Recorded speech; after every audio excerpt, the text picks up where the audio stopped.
Hello, hello, hello, and welcome to Courageously Kind. I'm Maddie. And I'm Liz. We're twin sisters and best friends. Together, we share stories of especially kind humans doing especially kind things, in hopes that these conversations motivate and inspire you to be kinder to yourself and others. When we're not speaking with an incredible guest, we'll speak directly from our hearts about what it means to us to be courageously kind.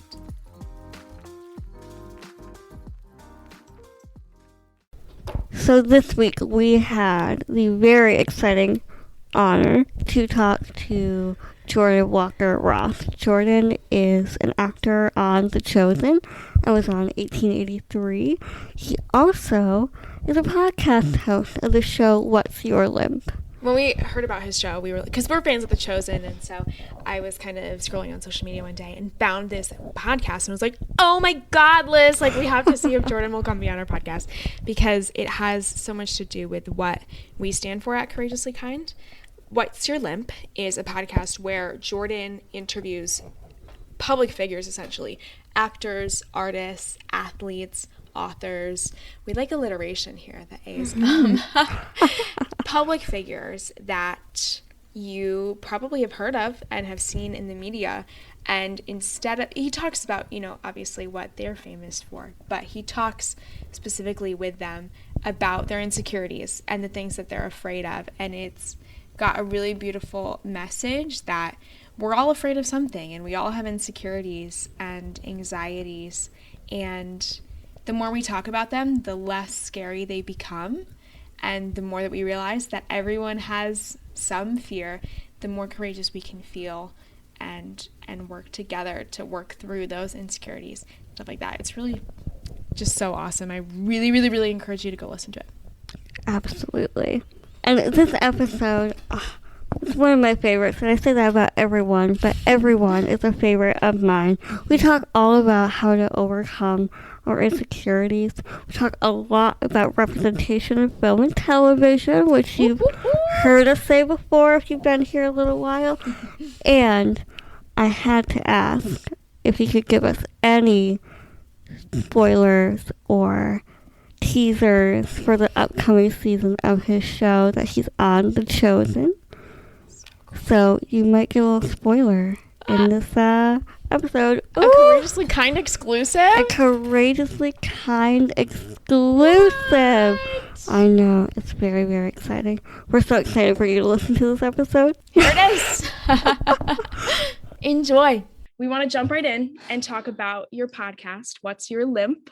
Where did the idea for the podcast come from, and where did the title come from? Because we love the title, really kind of hooks you, and you're like, oh, what is this all about? So could you tell us the backstory? So the idea for What's Your Limp came about because on The Chosen, for anyone who hasn't seen it, my character is little James, and I'm one of the apostles. And originally the character was just, kind of one of the sidekick apostles. And in many instances, that's still kind of the role of my character. But the character was originally written to be there to kind of like help push the main character's stories forward. And I'm totally fine with that. It's something, I love supporting roles, and I've mostly done supporting roles. So it's something that I felt at home doing. But then the director, Dallas Jenkins, decided to embrace my disabilities, which is cerebral palsy and scoliosis that resulted in a limp, and make that part of my character, which was really nerve-wracking at first. And I was kind of nervous about it and uncomfortable, because I was going to have to be like, normal. I got into acting to escape my real life insecurities and issues. I can pretend I'm someone else. I can pretend I don't have a limp. And I in most roles I've played, I've had to try to cover up my limp and make it less noticeable. So then for this one, it's like, oh, now I'm not pretending anymore. I mean, I'm still a different character, but I'm having to lean into it and put a spotlight on my disability.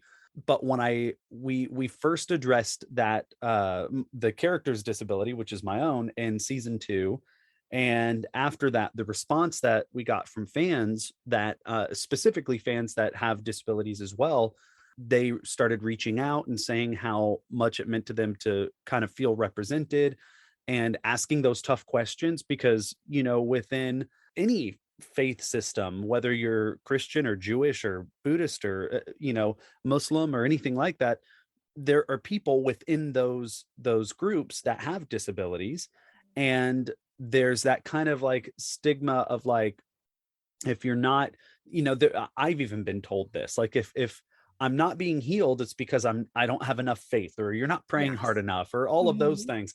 Yeah. And that's always really frustrated me, because you know, I've known my grandpa, for instance, who passed away a few years ago, had a disease kind of like Lou Gehrig's disease that slowly over the course of 20 years just shut down every muscle in his body until it took his life. And he was one of the most uplifting, positive, faithful people I've ever known. So I'm like, no, that's BS. Like, you know, that Right.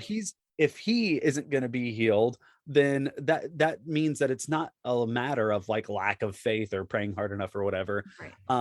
And so that always upset me. And I'm glad that we approached it on the show, because we've had people ask things like, you know, when is little James going to be healed, or tell me like, I can't wait to see little James get healed. And I'm like, well, you may be waiting a while, because in order for little James to be healed, I would also have to be healed. And it's that's one of my favorite things about The Chosen, is that it isn't afraid to ask those difficult questions. And so anyway, that's, it's kind of a long-winded way of saying, once that came out, Deadline, the like entertainment publication that does like breaking movie news and stuff, they got a hold of me and wanted to do a piece on or an article on my character, and also being an actor with disabilities in Hollywood. So I did that. And then as I was doing the interview, it was kind of a weird, I think this is the first time I've even mentioned this. As I'm doing the interview, the reporter, or not reporter, the writer who was interviewing me asked, you know, what's next for me, what I'm planning on doing. And I had felt that, like, because I'd done a few other interviews, and then this one was definitely the biggest one. And anytime I talked about my disability and talked about my character, I felt better. I felt like empowered. I felt, even though I'm talking about the things that are embarrassing to me, I felt empowered, because it was like I was it was getting rid of like the elephant in the room. It's facing it, you know, facing your fears kind of. So I was like, as I was doing the interview with him, I had been toying with the idea of doing a podcast.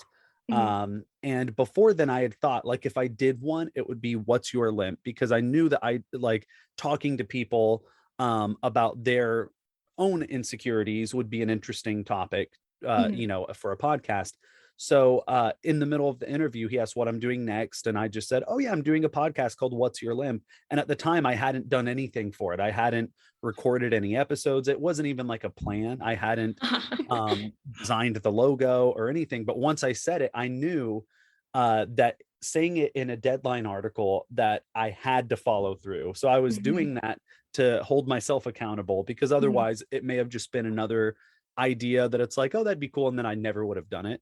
Right. So I was trying to force myself to actually do it. And then after that is when I, you know, just started cold emailing people and reaching out to people. And it started with, you know, friends that I knew, because I've been doing stuff within the industry for a while, and I've had friends that have had really good success. So I reached out to them first, and my grandpa, who's an actor. And then once I got a few people that were somewhat recognizable, then it was easier to get other people that I didn't know, and it just kind of got the ball rolling. So yeah, that's how it all came about.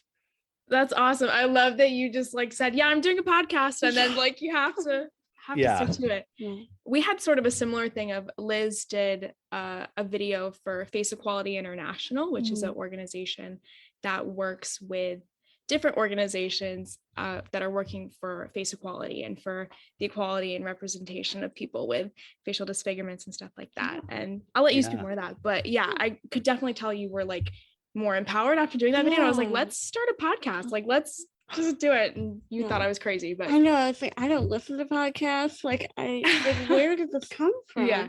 The idea of just recording ourselves was so weird to me. But I'm glad I said yes. Well, Liz, doing like, you know, the more that you've talked about things and been outspoken about it, has that helped your like helped empower you and help your confidence level too? Because that's been a huge difference for me. Absolutely. I had a real hard time even just saying like, "Hi, I'm Liz. I have golden heart syndrome. It's a condition that affected my face." Um, but as soon as I say it, I'm like, "Oh, okay, it's out there." Yeah. Even like with like meeting friends and things like that, it was hard to know like how do we address it? Do we address it? I'm really grateful for Maddie. She was always kind of my like encyclopedia. She would just tell people everything, so I wouldn't have to. Um, but yeah, definitely speaking it and giving it, not giving it like that hold over you. Yeah. Oh, it feels so good. Yeah, it does. It's because and it's awkward too. I've tried to put myself in the shoes of other people, and it's so awkward for like I sense their discomfort and the awkwardness they're feeling when they ask like, hey, like what's wrong with you? Like why do you Mhm. walk like that? They don't know how to word it or how to get it out. And you know, I could see how some of it, I've never been offended by someone asking, you know, any of those questions, Mhm. even if it's worded maybe not in the most delicate way. But Mhm. putting myself in their shoes, it's like, you know, it is a tricky thing, like asking, you know, what disability someone has or whatever, just out of, you know, because usually it is from a good place of like, you know, Mhm. wanting to know if someone's okay or if there's a way you can help them and Right. things like that. But it's, I think, getting rid of um the stigma of disabilities where it's like of us talking about it more and everyone else, it makes everyone more comfortable with just, you know, it's not a big deal to ask someone or to talk to someone about it, or you know, like and also not viewing it as a liability, not viewing it Mhm. as, oh, there's something wrong with that person. So because that's why people with disabilities have a hard time getting jobs sometimes, and me Mhm. as an actor had a hard time getting jobs because of it. So yeah, I think that's awesome, you know, what you're doing. I'm proud of you for taking that leap and talking about it. Oh, thank you. And Of thank you for course. kind of paving the way Yes, for so many yes. others. Yeah, Mhm. it's so I'm important. just I'm trying to Yeah, do my part. So hopefully if it impacts one person, then you know that'll be enough. absolutely. Absolutely. Absolutely. So you touched on it a little bit, but I want to talk a little bit more about the relationship between specifically religion and disabilities. We've noticed it outside of religion, Mhm. but I know I've had experiences. We both work like retail jobs, and I've had people come up to me at work and just start praying over me. And like, that can be a little invasive, but there's a lot of stigma and a lot of, like you were saying, you're not praying hard enough or you're not working Yeah. hard enough. How do you answer to something like that? Yeah. I think that faith is a beautiful thing. And I think that, you know, I have faith. I think that, you know, clearly millions of people in the world also have all different types of faith. So I think that, yeah, faith is a beautiful thing. I believe in whether it's you know, people do different things, like whether it's prayer or meditation or even I think just being kind to people and sending that out into the world makes a genuine difference. But when it comes to healing and when it comes to disability, it's tricky because you know, there are a lot of really charismatic like faith healers, and I don't want to discount, like I believe that you know, miraculous things happen, and I know that there are people that have, you know, just kind of had things like where they've been healed from something, and science and doctors can't quite explain it, or you Mhm. know, there are instances of that, but I don't know.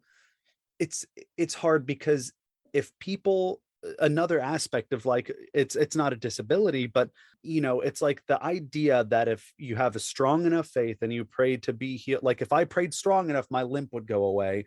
But meanwhile there's children who are dying of cancer and they're Mhm. not all being healed, and it's Mhm. like so that tells me, it's like, if that was the case, it would make me mad at God of like why would you choose to heal my limp but not these babies? And you know, Yeah. so there's all sorts of like weird things like that. So I think Mhm. it comes down to, not everyone is going to be healed. For one, nature takes its course, life happens. Yeah. And also coming to the realization that And it just recently is something that I came to the realization of, that not everyone needs to be healed in the way they think they do. Usually our healing is more internal. Mhm. And that's the healing I really had to do. Before, I thought I needed physical healing. I thought I needed to, I thought I wanted to be different physically. I thought I wanted to get rid of my limp, and that I wanted to be taller, and I wanted like to have a certain body type and all of that.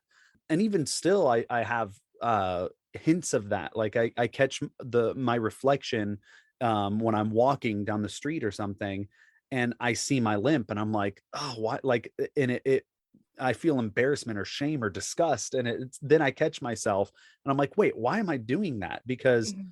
the people I love, the people in my life, they don't care. They don't look at me with disgust. My Mhm. kids look at me and love, they wouldn't want me to walk any different. And it's one of those things that, like, once I realized that my self-worth isn't based on how I walk or how I look, um, that I started to realize, like, oh, I don't need healing after all. So I think for people within religious communities, or that have a certain type of faith, that are struggling with a disability or with the disability of a loved one, I would tell them that, not everyone needs the type of healing they think they do. And another thing that I always say in like public speaking engagements is that just because you're different doesn't mean you're broken. Um, Mhm. and I think that has really resonated with me, because you can use your limp or your disability to do good and to inspire others. And it may suck at times. Like sometimes my hip hurts, or I get more tired than, some other people might. But it's like, that's a small price to pay if I'm able to make a difference in other people's lives. So I think that, yeah, that's what I would have to say about that. Love that. That's so good. That's line you said, that you're just because you're different doesn't mean you're broken. That's like, Yeah. if everyone could just hear that every day, like Yeah. we'd all Well, be and we're all different. Like, I mean, yeah. what even does different mean or normal mean? It's Right. like Exactly. all of us have things that we feel that make us feel alone, and that, like, ultimately we all just want to be loved, and we want to Mhm. love, and we want to create and do the things that make us happy. And it's like, that's all of the insecurities and cultural norms, or standards in society or whatever. Those are the things that get in the way. But once you clear all that out, we all ultimately just want the same thing. So you Yeah. know that's what it's all about. Yeah, absolutely. So sometimes when we're doing these interviews, I like need to like I just like process all of the like wisdom Yeah. that people give to us. It's so good. On this same sort of topic, you did an episode with your co-star Yoshi Barrigas, and you talked a lot about representation. And one of you mentioned that inclusivity has many layers, Yeah. and we were wondering, do you think that like total inclusivity and representation is something we can achieve soon? Is something that's not too far off, or do you think we have a ways to go? Yeah, I think it's tricky, because there are, even just like, men and women getting, like, closing that gender pay gap Mhm. within the industry. It's like, if there may be a film that stars, like, Chris Pratt and Jennifer Lawrence or something, and then likely he's going to be paid significantly more than her. Mhm. But she's like this Oscar winning, like, actress, where so there, it is kind of a weird system that we have. And that's not just a film industry, that's everything. But Mhm. so even as simple as just men and women, there's still a lot of work to be done. But then whenever you add in um like different races and sexualities and disabilities and all of that, it becomes even more complicated, and the gap becomes even bigger. Mhm. So I think, though, there are improvements happening. And I think a huge area that we've improved as far as disabilities is, and there's still work to be done, of course, but usually if there was a character with a disability, they would get an able-bodied actor to play the character, and then they would win an Oscar for it.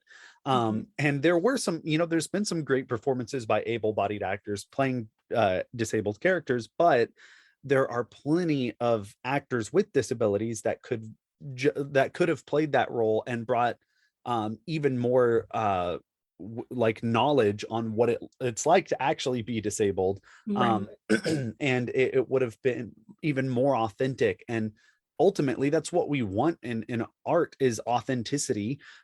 So I think that I mean, that's what makes the best art, whenever it's authentic and coming from a place of knowledge. And I think that they've started to do better. Like Marvel, for instance, is a huge the biggest franchise in the world, and they just recently, Lauren Riddoff, I think is her name, she was one of the Eternals, and she's a deaf actress. And then they have I can't remember her name, but the girl who plays Echo in Hawkeye, she is a deaf Native American actress who's an amputee, and she is now she's starring, they're shooting it now, she's starring in her own Marvel TV show as a superhero.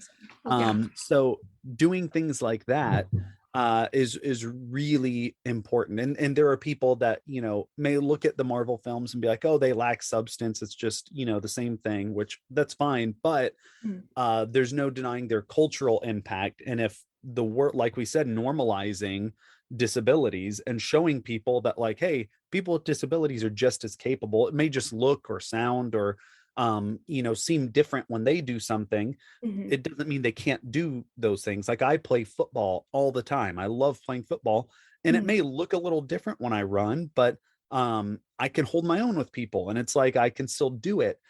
And I think that in film, they're starting to do that more and realize that people with disabilities aren't liabilities, and that they can that when they cast them, it really makes a difference, not only in the way it impacts the audience and people with disabilities, but the way it impacts the product itself, because they're bringing this whole new perspective to it that an able-bodied person wouldn't be able to bring to it. So there's definitely strides being made, and same with like racial equality and all of that. And I think the biggest thing that will change it moving forward, the next step as far as creating long-lasting change, would be to put people in positions of power with disabilities, or that are different races, or having those types of people that are in these minority groups that have been discriminated against, having them be like the heads of studios, or like the head of casting at Netflix or whatever. That's what will make the biggest difference, because otherwise, part of me worries that, like, in the film industry, for instance, sometimes it'll be in for like their lead actors to be super ripped and like buff. Like in the 80s, it was like Stallone and Schwarzenegger, like these giant ripped guys. And then it kind of switches to like the kind of scrawny, like goofy guys like Timothy Chalamet and Adam Driver. And it's like, it goes back and forth. So there are trends that happen in the film industry where it's like, based on what society is interested in, the film industry will be like, oh yeah, let's put these types of people in movies. So I do worry that the film industry is just like, oh yeah, people are wanting to see more disabled people in film, let's just cast them, and then eventually it'll fizzle out and then they'll stop. But hopefully that doesn't happen. But I think the thing that will make the most change is getting those people in positions of power. So we'll see what happens. Absolutely. Yeah. Absolutely. I'm optimistic. I am too. Me too. Yeah. Yeah. Switching gears a little bit. In your first episode of your podcast, you talk a little bit about your experiencing bullying in high school. One of the biggest questions we receive is, how do you maybe show kindness to people that are unkind to you? So we were just wondering, do you have any advice for anyone who might be dealing with that currently, or is dealing with the effects of that? What would you say to someone? Yeah. that's always been something I'm super passionate about is bullying and like spreading awareness with that. But I would say one that, and it's something I tell my own kids, that like if there's a kid that's being mean, Mhm. it's usually because they learned that from someone else, because someone was mean to them. Mhm. And my mom always taught me that, and it did help me to it hurt at times being bullied. Mhm. um but it's still, I had empathy for it when, and I'm not, I don't advocate fighting, but there were I when the bullying turned physical, at Mhm. first I would just like curl up in a ball and wait for someone to break it up. But there were Mhm. times where I had enough and I fought back, and I wasn't good at it. But a big reason was because I viewed these people as other humans that are valuable, and that they should be loved and treated with respect. Anytime I fought someone, I wouldn't like punch them in the face because I didn't want to hurt them too bad. So Mm, I would like punch them in the arms and places, or their chest, places that they're not really going to be hurt, but like Mhm. at least I'm pushing them away and stuff. Mhm. But it was just like a subconscious thing. I couldn't bring myself. Maybe if my life was like actually in danger, I could, but Right. I couldn't bring myself to like hit someone in the face because Mhm. I didn't want to hurt them. Mhm. Even though they were actively trying to hurt me physically and verbally. But I think, yeah, just humanizing them, viewing them at like having empathy for them, and feeling like, they've been hurt as well. So if I give into it and like try to hurt them back, it's not going to help anyone. It's not going to make me feel better. It's not going to make them feel better. But if I can just treat them with love and respect, then maybe, even if they keep being a jerk, maybe down the road it will make a difference. Maybe they'll be like, oh, I really shouldn't have done that. And I've even had former bullies reach out and apologize, Mhm. that have like started watching The Chosen or whatever. Mhm. And I think that it's yeah, just having empathy for everyone. There's very few people that I can't empathize with. I feel like, there's people, that adults that hurt children, it's really hard for me to empathize with. I mm, can't fathom that. But Mhm. I watch like all these true crime documentaries of like serial killers and all that, and it's like I feel bad, not that it excuses any of the horrible things they do, but I feel bad for a lot of them when they talk about them as children being abused or whatever, because it's like, Mhm. oh, I could see how someone in their psyche, like because of all of that trauma, could Mhm. end up going down this really dark path. And Yeah, I think just having empathy for people makes a huge difference. And then also in high school, or wherever you are, if you're being bullied, and you're a kid or a teen, my biggest, I guess, advice for that would be just to like hold out a little longer, and just focus on the people that make you happy and that make you feel loved, and stick it out, because it will get better. It's really hard to see it when you're in it. Mhm. I had suicidal thoughts. I didn't want to be alive because of how bad I felt about myself. Mhm. And if I had acted on those thoughts, like so many kids do, unfortunately, I wouldn't have experienced so much. Like I've met my best friends after high school, my best friends in the world. I met my wife, and we have 3 kids now. I'm on this show that I love, where I've met a lot of my best friends. And it's just one of those things where like it's so hard to see the light at the end of the tunnel, but I promise it gets better. Like I love the saying, this too shall pass, Mhm. because it's true. Like no matter what you're going through, it's gonna pass. You're gonna get Mhm. through it. Just like stick it out a little longer. So yeah. Love that. Love oh, that too. so good. Your empathy is so beautiful. Because a lot of times we hear, just kind of block it out, don't listen to it, don't pay any attention to it. But to see the humanity in the person that's hurting you is so beautiful. Mhm. Well, it does. I mean, I think it's important for everyone to have empathy, but it helps you personally as well, because if you see the person not as just this like evil person that's trying to hurt you, but if you just see them as a human that is in pain, Mhm. then it's their words don't have as much power over you, where it makes you feel more sorry for them, where you're like, oh, that sucks that they're in that much pain. They feel they need to take it out on me. Mhm. Um, but yeah, I think it's just the more empathy we all have, I think, it'd be a way better situation than it currently is. Absolutely. Yeah. Absolutely. Empathy. Ugh, We love should it. teach We it in love it. schools. You know what I mean? Yeah, Like, right? Classes on it. Yeah, mandatory. who needs calculus? Let's just Right? replace that Exactly. with empathy. Yeah, exactly. Oh, calculus. Well, I have to ask about the Chosen selfishly. Can you give us any What are any your spoilers? hopes? What's going What are your on? hopes for your character in the future? Where would you like to see little James go and Yeah. do?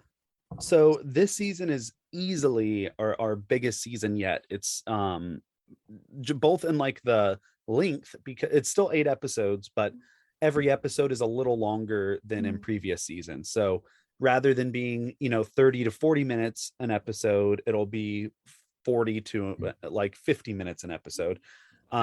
So I think there's like 40 extra pages this season, in the whole season. So it's longer, but the scenes, like, we've been very I guess what's the word, like, they've been very public with the fact that we've done the feeding of the 5,000. So that's which it's kind of hard to hide when you have 5,000 fans there. Right. So or we actually had over 10,000 with, like, when you combine all of the days that we were filming. So that was crazy. But so that's a huge scene, but it's easily the biggest scene we've ever done, as far as the number of people and how long it took to shoot. But there's a lot of other sequences and scenes this season that are pretty, maybe not as big in scale, but the emotional stakes and the surprises that happen. Like, there's a lot that happens this season that people are not going to expect. I cried 4 times reading the scripts, and I hadn't cried in any scenes like reading the other scripts from the previous seasons. Not that I didn't love them, but I didn't cry reading them. This season I cried 4 different times, and only one of those, or no, 2 of those times were because of something to do with my character, but the other 2 were totally unrelated to little James. So it's super emotional. As far as a spoiler, it's not a real spoiler because Dallas has talked about it too, but I have, or little James has, a literal come to Jesus meeting. And I confront Jesus about the fact that he hasn't healed me, but he is wanting me to go out and heal other people. So that's going to be a really interesting scene. That's the last scene that, as of now, based on the schedule, it changes constantly, but as of now, my very last scene that I'm shooting this season is that scene. So that's the last gonna be the last thing, just me and Jonathan in this super personal and emotional scene. But I'm excited for that because I've never done a one-on-one scene with Jonathan. I love him and I've spent a lot of time with him, but it's almost always in group settings and being on set with everyone. And maybe I say a line to Jesus, or Jesus says a line to little James, but never this long, like, sustained interaction. And the fact that I have that this season, just knowing Jonathan as Jesus, like the look that he gives and like the Jesus hugs that he gives, I can't wait to get to experience that firsthand now. So yeah, it's gonna be fun. Oh my god, that's so exciting. I can't wait to watch it. Well, we're loving it so far. The representation in the show is incredible. It made me so happy to see it and be like, oh, I get so excited.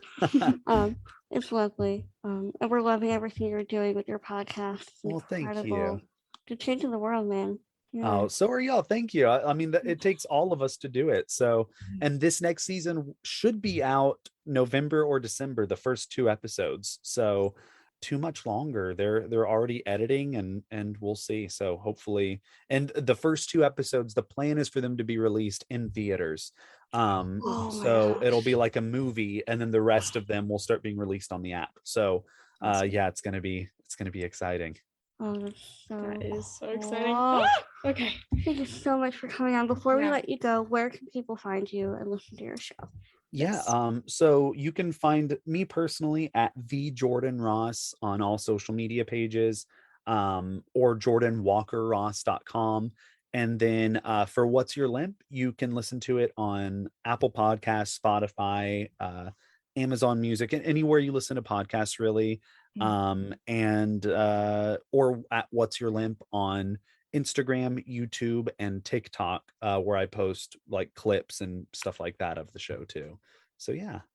Awesome. Good stuff. Thank you so much for coming on. Yeah, this is awesome. Course. Thank y'all for having me anytime. Yeah, let me know. I'd be happy to come on anytime in the future. Oh my gosh, awesome. Thank you. Awesome. We'll take you up on that. Yeah, we will.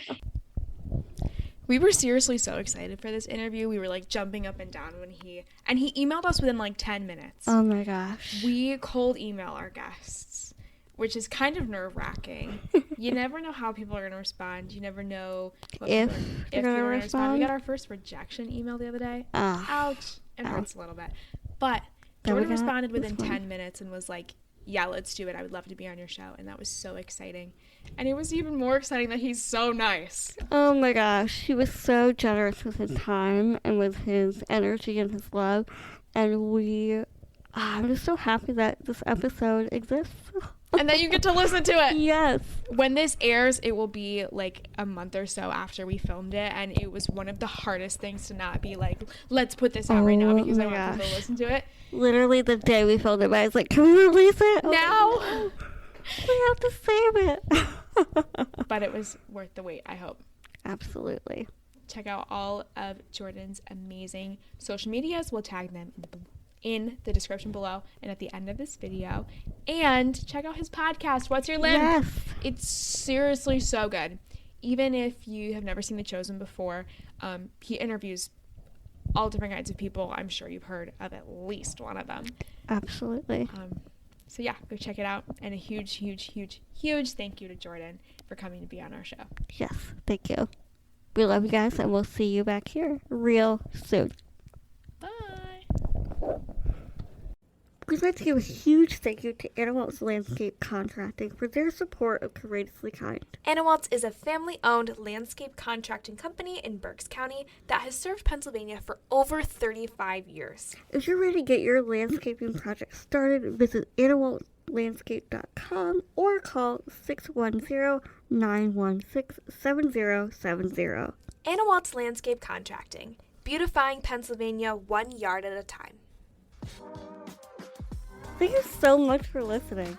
If you like this episode, feel free to share it with your friends, your family, or anyone you think might like it too. And if you want to support the show, leave us a review on Spotify or Apple Podcasts. It really does help. Or check out our merch store at courageouslykind.org. Take good care, and we'll see you back here real soon.